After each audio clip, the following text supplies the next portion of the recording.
क्या राजस्थान में भारतीय जनता पार्टी सचिन पायलट पर डोरा डाल रही है? इस बात की पूरी कोशिश कर रही है कि सचिन पायलट बीजेपी में शामिल हो जाएं। दरअसल राजस्थान में इन दिनों सचिन पायलट को लेकर जुबानी जंग लगातार जारी है। बीजेपी प्रदेश प्रभारी राधा मोहनदास अग्रवाल ने सचिन पायलट को बहरूपिया और बाहरी बताकर सियासी जंग छेड़ दी। इसमें पूर्व सीएम अशोक गहलोत के बाद अब बीजेपी के प्रदेश अध्यक्ष मदन राठौड़ भी कूद पड़े। उन्होंने कहा कि गहलोत आज भी सचिन पायलट को बच्चा समझते हैं, जबकि वे लंबे समय से राजनीति में सक्रिय हैं। जयपुर में मीडिया से बातचीत करते हुए मदन राठौड़ ने अशोक गहलोत के उस बयान पर चुटकी ली जिसमें गहलोत ने कहा था कि पायलट के दोनों पैर कांग्रेस में हैं। राठौड़ ने अशोक गहलोत के इस बयान को पायलट का अपमान बताते हुए कहा कि अशोक गहलोत आज भी पायलट को बच्चा मानते हैं, जबकि वे लंबे समय से राजनीति में सक्रिय हैं और कई बड़े पदों की जिम्मेदारी संभाल चुके हैं।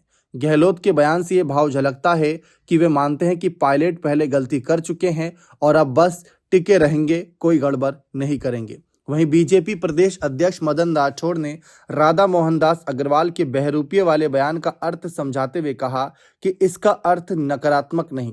सचिन पायलट का व्यक्तित्व सौम्य और प्रभावशाली है, लेकिन जरूरत पड़ने पर वे रौद्र रूप भी अपना लेते हैं। अपने पिता के साथ हुए व्यवहार के वक्त पायलट का एक अलग ही रूप सामने आया था, इसीलिए उन्हें बहरूपिया कहा गया। अब आप गौर करिए कि ये जो भाषा है, ये जो शब्द है सचिन पायलट के लिए इस्तेमाल किए जा रहे हैं, वह बीजेपी नेता द्वारा किए जा रहे हैं। क्या ये सॉफ्ट कॉर्नर बीजेपी दिखाकर ये दिखाना चाहती है कि कांग्रेस आपका अपमान कर रही है, अशोक गहलोत आपको सम्मान नहीं दे रहे, आपको नेता नहीं मानते, बच्चा मानते हैं? क्या ये दिखाकर बीजेपी चाहती है कि सचिन पायलट कांग्रेस से इस्तीफा देकर बीजेपी में शामिल हो जाएं, जैसा हाल ही में राघव चड्ढा ने किया? क्या यही कोशिश है? दरअसल बीजेपी प्रदेश प्रभारी राधा मोहनदास अग्रवाल ने एक कार्यक्रम के दौरान कहा कि टोंक का विधायक बहरूपिया और बाहरी है। टोंक का अपना एक अलग इतिहास रहा, यहाँ का विधायक ना तो टोंक का है और ना ही राजस्थान का निवासी है। अग्रवाल ने कहा कि इस नेता की एक टांग कांग्रेस में रहती है और दूसरी पता नहीं कहाँ।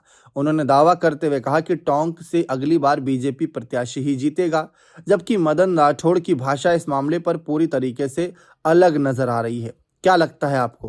क्या ये सचमुच सचिन पायलट को साधने की रणनीति है या सिर्फ बयानबाजी? अपनी राय कमेंट सेक्शन में अवश्य रखिएगा। बहुत बहुत शुक्रिया।